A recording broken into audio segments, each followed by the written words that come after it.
দেখতে দেখতে কতদিন পেরিয়ে গেল, এখন আমার লক্ষ্মী মামাকে তো ঘরে ফিরে আনতে পারবে না। কি করে বা পারবে? আজ 4 বছরের জেল হয়েছে।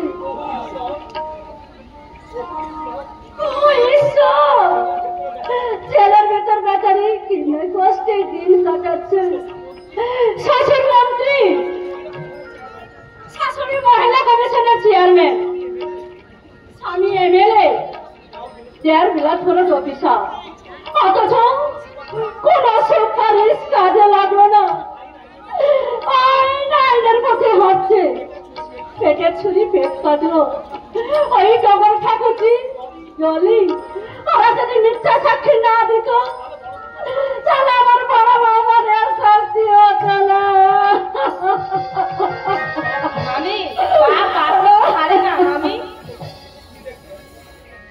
তুমি দেখবে মিথ্যা সাক্ষীর ফল একদিন ওদের পেতেই হবে। তুমি বলছো বলছি আমার লক্ষ্মী বৌমা নির্দোষ। হ্যাঁ মামি, বড় বৌদি কখনো দিদি হয়ে নিজের বোনকে না না একেবারেই অসম্ভব। আমি ভালো করে বলতে পারি পূর্বে সূর্য পশ্চিমে উঠতে পারে, তবু লক্ষ্মী বৌদি দ্বারা এক কখন হতে পারে না।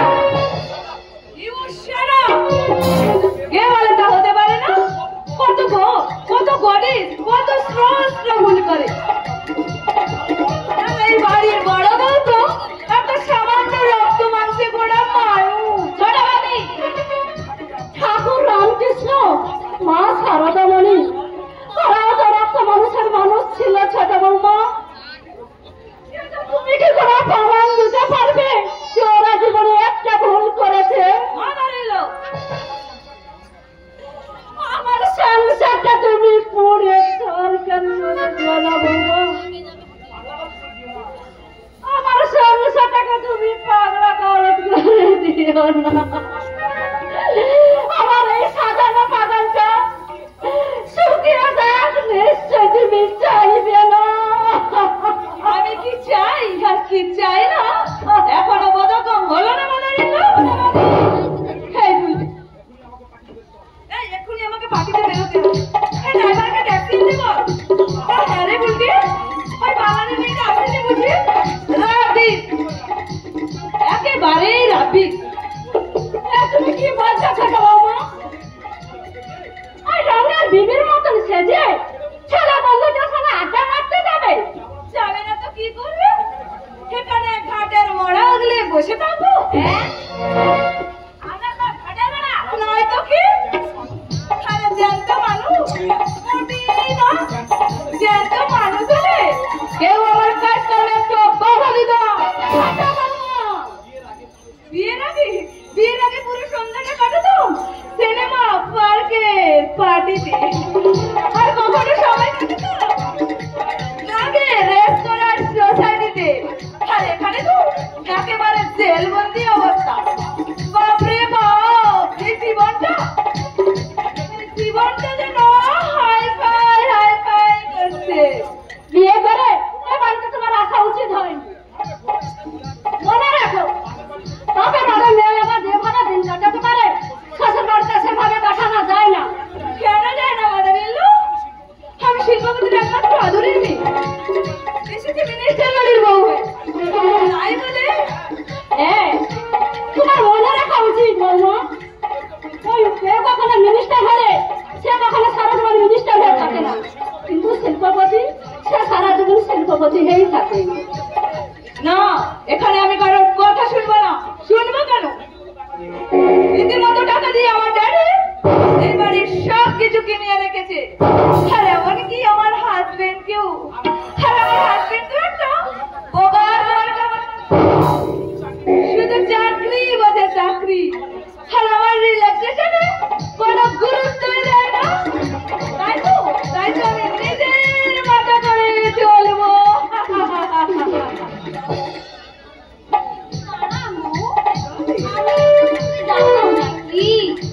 কোথায় যাবি? কেন? না, তুই ওখানে যেতে পারবি না। না মানে? না, তুই যাবি না। ও ছেলে দিয়ে যাবি না নয়টা কি ওই ককটেল পার্টিতে যারা যায় তারা কখনো ভালো থাকে না।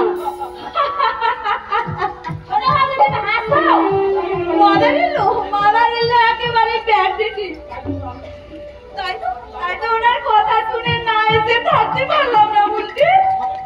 এই ঘরের কোণে থেকে বার বত উপোস করে ধর্ম করাতে যাস ভুলিয়ে গেছে।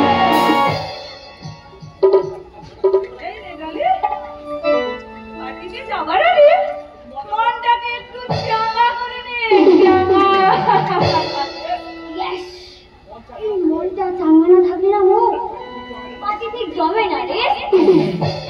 আজ থেকে আর আমি এই লুকিয়ে লুকিয়ে মা খাও না, সবার সামনে খাবো। বাহুমে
আমার হাত ছাড়ো না, ছাড়বো না, তবে সারাটা রাক্ষসী।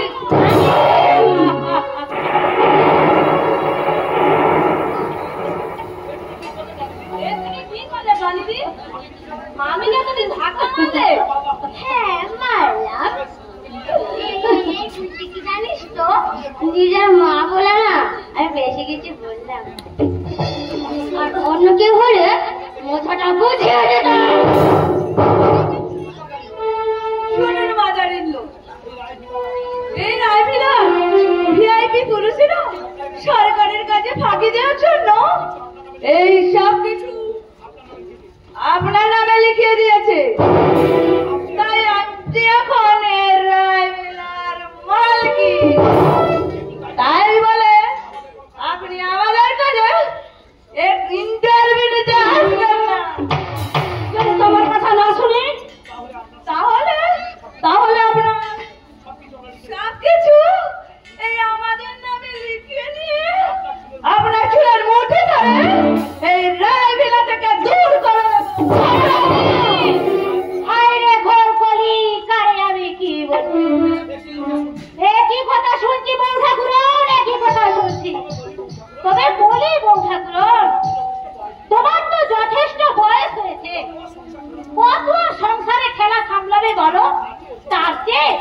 ঠাকুরজি।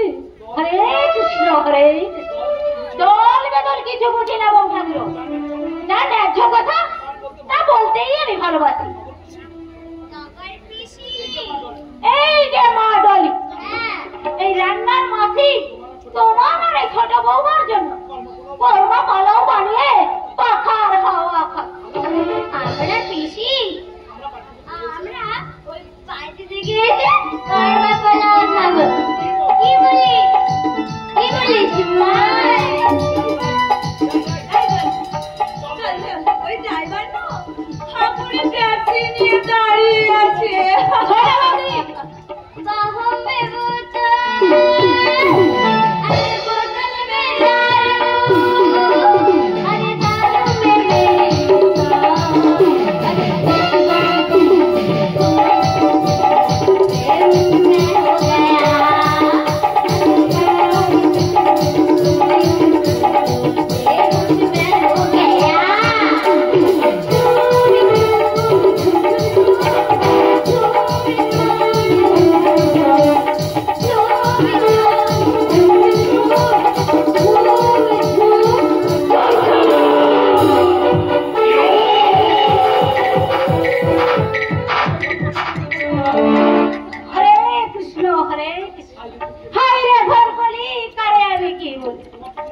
তোমার চোখে জল কেন বউ ঠাকুরের?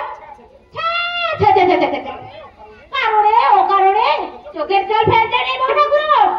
মার কথা কি তুমি ভুলে গেছো? মা কোথায় কোথায় বলতো লক্ষ্মী, যা তুমি আজ লক্ষ্মী বৌমাকে বলো ঘরের লক্ষ্মী। তোমার কথাটা, বড় বৌমার কথা তোমার মনে আছে ঠাকুরজি? ভাবলাম তো আমি আর এই বইটি ছাড়া সবাই এর কথা ভুলে গেছে। হ্যাঁ হ্যাঁ ঠিক তাই। হাইরে ঘর কলি না, লক্ষ্মী বৌমার কথা ভুলবো কেন বউ ঠাকুর? তবে আমি একটা দুঃসংবাদ নিয়ে এসেছি বউ ঠাকুর। দুঃসংবাদ? হ্যাঁ গো দুঃসংবাদ।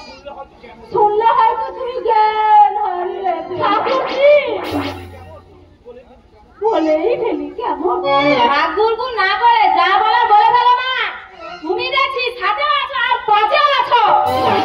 হায়রে ঘর কলি কারে তাহলে শোনো বউ ঠাকুর, এই পুলিশের জেল পুলিশের অত্যাচার সহ্য করতে না পেরে লক্ষ্মী বৌমা এই গলায় কাপড় জড়িয়ে জেলের মধ্যে আত্মহত্যা করে না।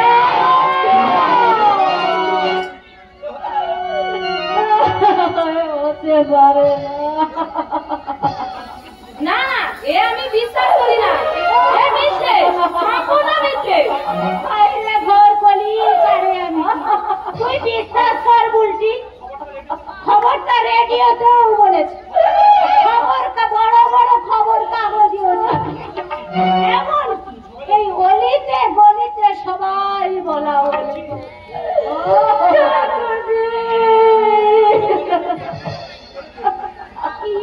কি আর করবে বলো বউ ঠাকুর?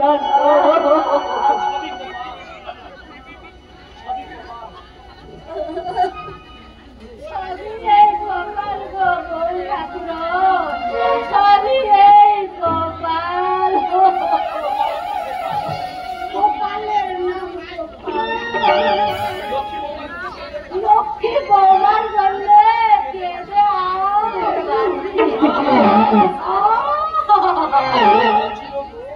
কি ভালো ছিল।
মাল হয়ে গেছি।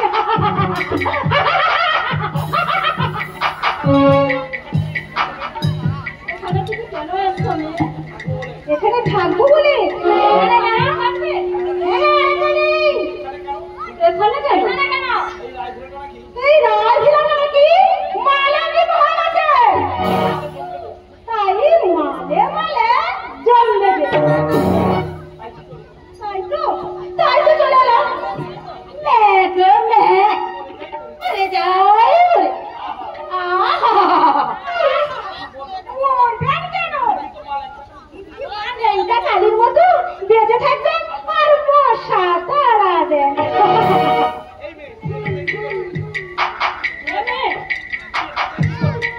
এখানে থেকে কি করবে? কেন আমি একাই আসছো, সবার দেখাশোনা করবো। বাসের মজা থেকে ওই বাজার করা, জুতো সেলাই থেকে চণ্ডীপাঠ, আর রোগীর সেবা থেকে ওই শ্মশানে মোড়া পড়ানো। তোমাকে কি নাম ডাকো? যা তোমাদের খুশি।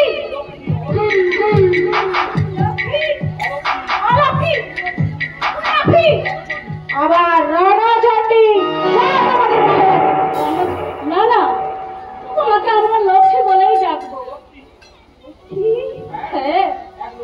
এক লক্ষ্মীকে হারিয়ে আর এক লক্ষ্মীকে যখন পেয়েছি তখন তাকে লক্ষ্মী বলেই ডাকবো। হাইরে ঘর করি কারে আমি কি বলি? মেয়ে তো নয় যেরকম করে মনসা, তাকে আবার সোহাগ করে। তুমি থামো ঠাকুরজি, আমার খাবে, আমার করবে, ভাই যা খুশি ওকেই ডাকবো আমরা। তোমার জ্বালা কিসে? বলি জ্বালা হবে না, এই যা দেখছি এই রণচণ্ডী সবাইকে অসম্মান করে ছাড়বে। হাইরে ঘর করি তারে আমি কি বলি? আমাকে দেখি তোমার মনে মনে খিচড়ে গেল কেন ঠাকুর দিদি? আমি কখনো তোমার মেয়ে বুনটির ভাগ্যে ভাগ বসাতে আসবো না।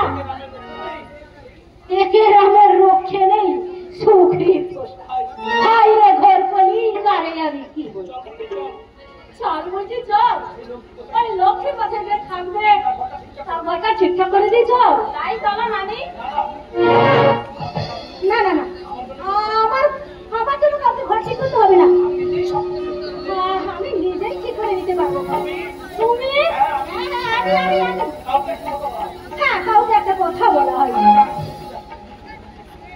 আমি তার চরিত্র জানি, জ্যোতিষবিদ্যাও জানি। মানুষের চোখ মুখ দেখলে তার নাম ধাম স্বভাব চরিত্র সব কিছুই বলে দিতে পারি।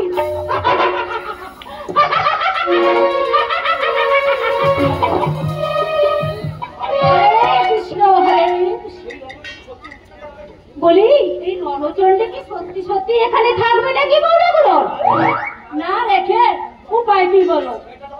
মেয়েটা যখন থাকবে বলছে তো থাক না, কত বাইরে লোকজন খেয়ে দিয়ে জীবন কাটাচ্ছে। ঠিক বলেছেন আমি, এই যেমন আমরা।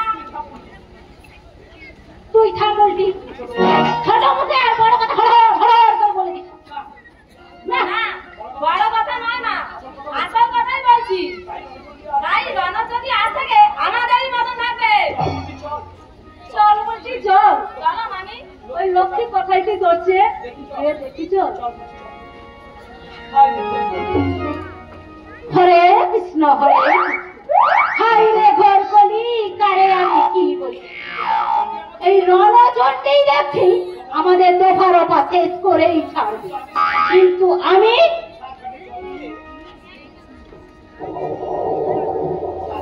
এই সাত খাটের জল খেয়ে এইখানে মাথা নুইয়েছি।